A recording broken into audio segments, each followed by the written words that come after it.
জয় হিন্দ। আজকে আমরা জেনে নেব যে দিল্লিতে যে বোম ব্লাস্টের ঘটনাটা ঘটেছে এটা আসলে কেন হলো, কারা রয়েছে এর পেছনে, তারপরে এর বোমা বিস্ফোরণের ফলে কি ঘটনা ঘটলো, সরকার এর পেছনে কি পদক্ষেপ নিয়েছে, এই সমস্ত ব্যাপারে একদম ডিটেলসে খুঁটিনাটি তথ্য জেনে নেব। সবার আগে দেখুন, এই যে লোকটাকে দেখতে পাচ্ছেন, এই লোকটা আপনার দুইটার সময়, রাত্রি 2টার সময় বেরিয়ে আসে কোথা থেকে, আল ফালাহ ইউনিভার্সিটি, এটা আল ফালাহ ইউনিভার্সিটি যে রয়েছে তার মেন গেট, সেখান থেকে বেরিয়ে আসে কটার সময়, একটা E20 আপনার হন্ডা কারে করে সে বেরিয়ে আসে কোথা থেকে, 2টার সময় আল ফালাহ ইউনিভার্সিটি থেকে। তারপরে সে যায় আপনার 7:30 নাগাদ আপনার এশিয়ায় হসপিটাল যে ইনস্টিটিউট অফ মেডিকেল সায়েন্স রয়েছে এখানে সে যায়। এখান থেকে সে বেরিয়ে তাকে সেই কারে করে দেখা যায় ঠিক 8:03 একটা বাদারপুর নামে টোল প্লাজা রয়েছে, টোল বুথ রয়েছে, সেখানে তাকে দেখা যায়।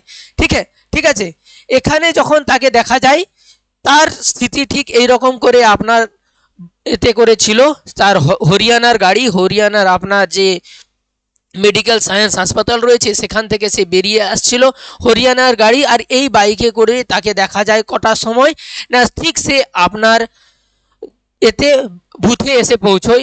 সেইখান থেকে আপনার যখন বের হওয়ার পর সে ঠিক গিয়ে লাল কেল্লার কাছে যে আপনার পার্কিং লট রয়েছে সেই পার্কিং লটের কাছে গিয়ে পৌঁছয়।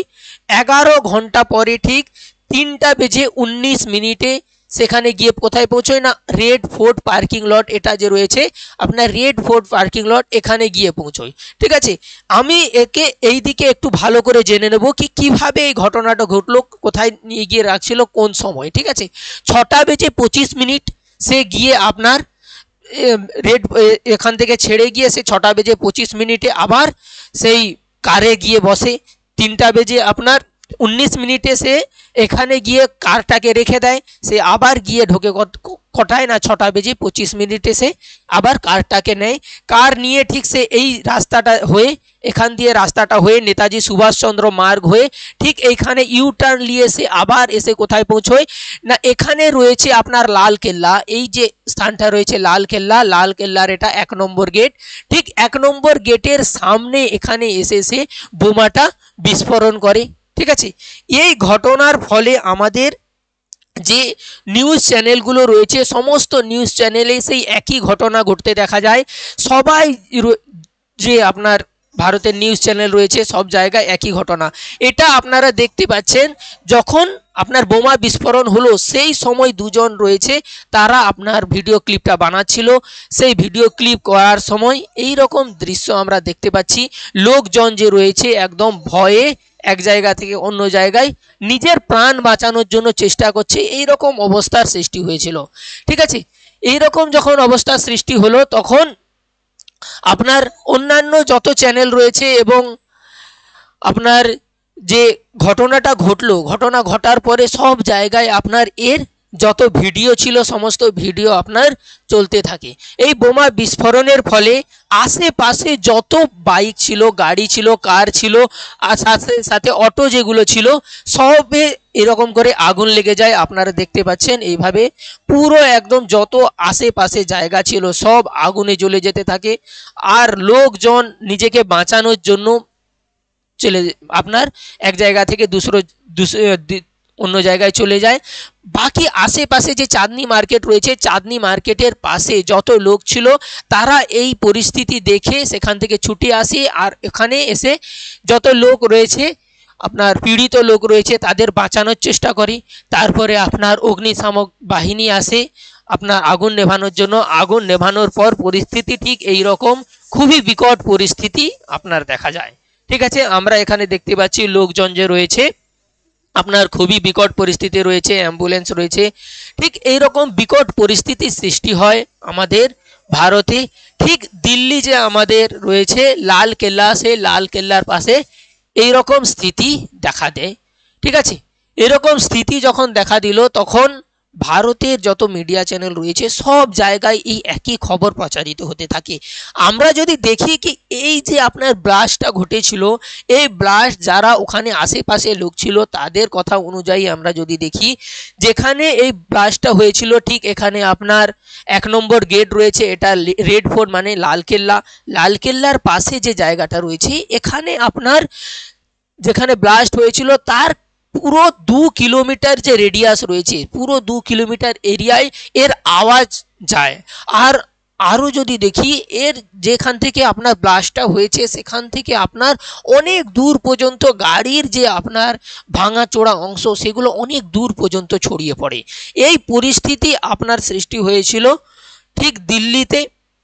এরপরে আমরা যদি দেখি যে সরকার রয়েছে, সরকারের আমাদের গৃহমন্ত্রী অমিত শাহ, এই অমিত শাহ গৃহমন্ত্রী, আর গৃহমন্ত্রীরই রক্ষা বাহিনীতে তার সমস্ত দায়িত্ব থাকে যে আপনার বিদেশ থেকে বিদেশি আক্রমণ থেকে রক্ষা করা, আর ভারতের মধ্যে যদি কোনো আপনার অসুবিধা হয় সেখান থেকে আমাদের রক্ষা করার দায়িত্ব গৃহমন্ত্রীর থাকে। গৃহমন্ত্রী এসে কি বলছেন দেখুন, আমরা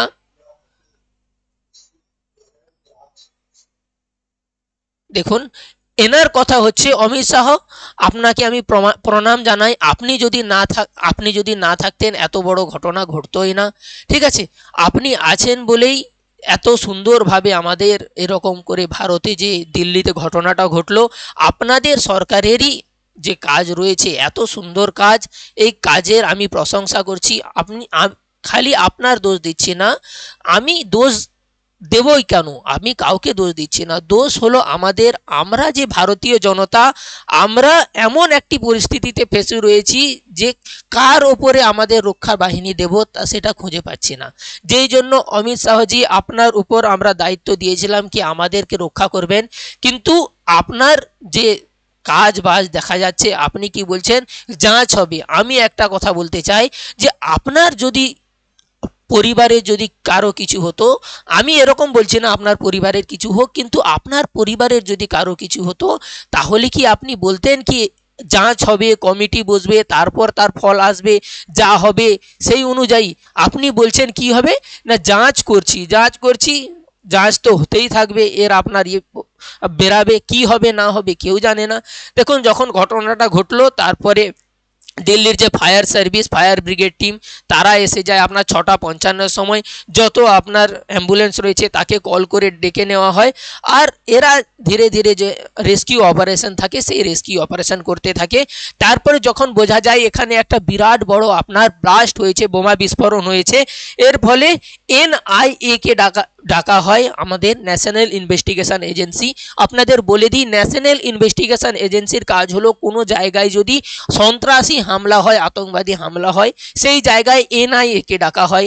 যখনই NIA টিম এসে পৌঁছয় তখনই আমরা বুঝতে পেরে যাই যে এখানে আপনার কোনো ঘটনা ঘটেনি, এমন ঘটনা ঘটেছে যেটা বিদেশি দেশের সাথে আমাদের সম্পর্ক রয়েছে, আর ভারতের লোকেদের আপনার এমন একটা সংগঠন যা সংগঠন আমাদের বাঁচাতে পারলো না। দিল্লিতে যে আক্রমণ হলো, যে হামলা হলো, তারপরে প্রায় 9 জন লোক সঙ্গে সঙ্গে সেই জায়গায় মারা যায়। এরকম ঘটনা ঘটার পরে NIA আমাদের এসে আপনার বলে যে এই ঘটনাটা ঘটেছে। এই ঘটনা ঘটার পর যখন আপনার শুরু হয় তখন জানা যায় কি এই যে লোকগুলো রয়েছে এরা আমাদের ভিকটিম। আপনার এই সমস্ত লোক অশোক সিং, তারপরে লোকেশ আগরওয়াল, এই সমস্ত লোক যে রয়েছে এদের তৎক্ষণাৎ মৃত্যু হয়ে যায়। মনহাজ, তারপরে পঙ্কজ কুমার, এই সমস্ত লোক আপনার এই যে বোমা বিস্ফোরণ হলো এই বোমা বিস্ফোরণে সঙ্গে সঙ্গে আঘাত জানায়। আমি এই সমস্ত যে পরিবার রয়েছে সেই পরিবারের জন্য অনেক দুঃখী রয়েছি, কিন্তু কি বলা যায়, সরকার যে আমাদের রক্ষা করতে পারছে না। এর আগে আপনার ঘটনা ঘটলো জম্মু কাশ্মীরে, ধর্ম জিজ্ঞাসা করে করে লোককে মারা হলো। তারপরে আপনার যে ঘটনা ঘটলো পুলওয়ামাতে যে ঘটনা হয়েছিল, এই সমস্ত দায় নেওয়ার কেউ নেই। সবাই বলছে যে যাঁচ হবে, ইয়ে হবে, কিন্তু এর ফলাফল যে আমাদের যা করা উচিত সেগুলো কোনো আসে না। একে দেখা যাচ্ছে কি আমাদের যে আতঙ্কবাদ, যে সবথেকে বড় যে সন্ত্রাসবাদ, এই ছড়ায় যে মসুদ আজহার, এই মসুদ আজহারের সাথে জুড়ে দেখা হচ্ছে কি এরই জন্য যে আমাদের এই আতঙ্কবাদী যে ঘটনাটা ঘটলো, সন্ত্রাসবাদী ঘটনাটা ঘটলো, এর মুখ্য মাস্টার মাইন্ড এ রয়েছে।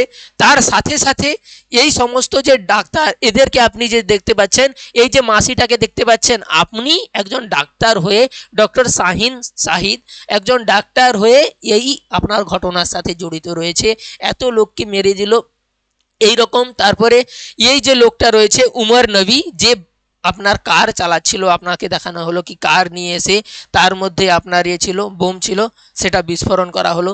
এরা সবাই ডাক্তার, আর ডাক্তার একজন শিক্ষিত মানুষ হয়ে এরকম ঘটনা করেছে। এর থেকেই বোঝা যায় কি এদের মাস্টার মাইন্ড যে রয়েছে ঠিক অন্য কোনো দেশ থেকে, কোন দেশ আমরা জানি যে আমাদের পাশে যে কুকুরের মতো ফ্যাঁ ফ্যাঁ করে, সেই দেশের কথাই বলছি, সেই দেশ এদেরকে আপনার ট্রেনিং দিয়েছে, যার জন্যই আমাদের এরকম ঘটনা ঘটছে। কিন্তু এতে আমাদের কি করতে হবে, আমাদেরকে একজোট হয়ে আমাদের যে ব্যবস্থা, সেই ব্যবস্থা নিতে হবে, তাকে পরবর্তীকালে কোনো এরকম ঘটনা না ঘটে, না আমরা এই রকম সন্ত্রাসবাদী হামলার পেছনে পড়ি।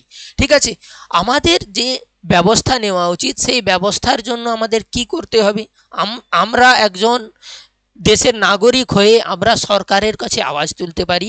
এই ঘটনা ঘটার পর আমাদের নরেন্দ্র মোদী যে রয়েছে ভারতের প্রধানমন্ত্রী, তিনি ঘটনা শোনার পর কোনো পদক্ষেপ না নিয়ে তিনি চলে যান ঘুরতে আপনার ভুটান। সেখান থেকে তিনি কি বলছেন একটু শুনে নিন।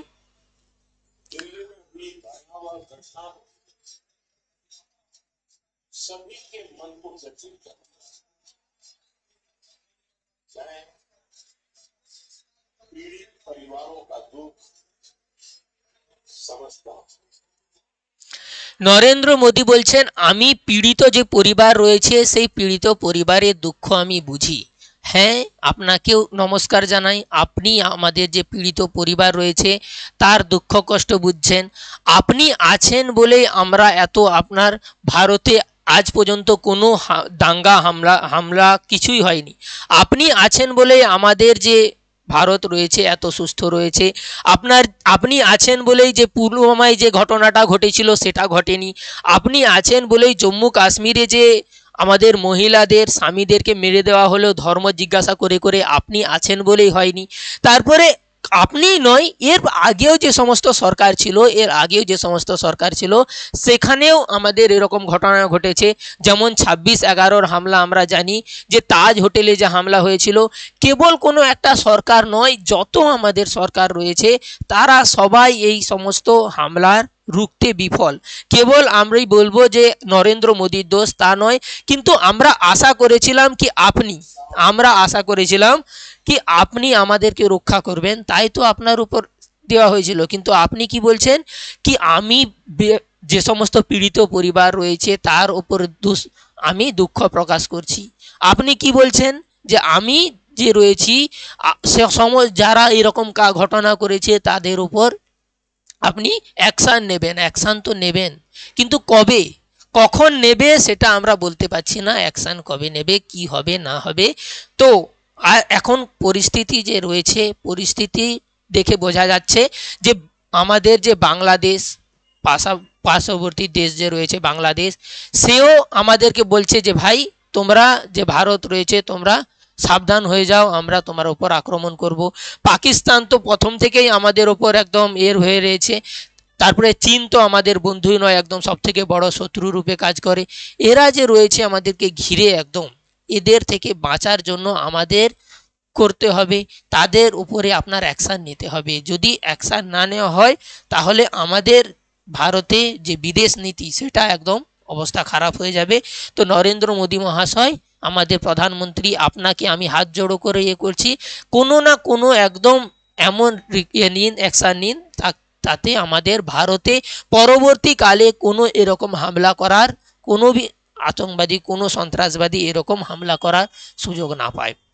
ঠিক আছে, তো আমরা এখানেই আজকের এই ক্লাসটা শেষ করলাম, এই ভিডিওটা শেষ করলাম। আশা করব আপনাদের ভালো লাগছে। আপনাদের যারা রয়েছে, যাকে এই ঘটনার ব্যাপারে আপনারা জানাতে চান, তাকে শেয়ার করে দেবেন। জয় হিন্দ, জয় ভারত।